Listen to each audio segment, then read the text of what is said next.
Okay, so let's look at this question. A plane flies due east for 153 kilometers, then turns and flies due north for 116 kilometers. How far is it from where it started? So to do this, first of all, it's a good idea to draw basically what's going on. So let's say like this is where the plane is in the beginning, and then it flies due east. So, you know, so like north, east,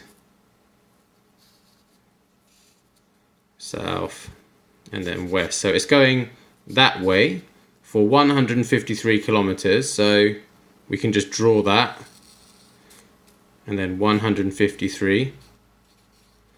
Okay, and then it turns and it flies due north for 116 kilometers. So it's going north that way for 116 kilometers. Okay, so how far is it from where it started? So it started at that point there. Let's call it point X. Okay, so as you can see, it's like there's a triangle forming. So how far it is from X to, let's say, this point here where it ends up, that's Y. That's just formed a triangle there. Okay, so we're trying to figure out what is that bit there. What's that length? So from Pythagoras, you should know that this here is actually the hypotenuse, and this here has made a right angle triangle.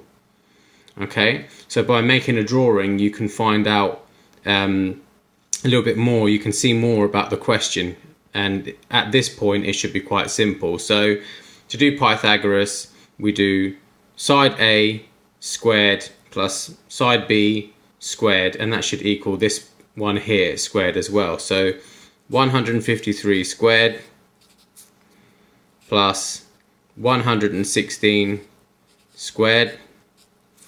Okay, let's get the calculator.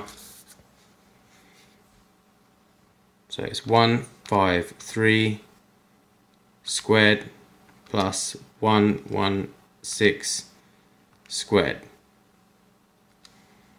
And that becomes 36,865. So 36,865. Okay, and that will be the square of that side there. So now we just need to square root it. So square root the answer, and then we will get 192. Okay, so c squared equals 36,865. So that means c must equal 192. Okay, and that's how you would do that question. So this here, it's 192 kilometers.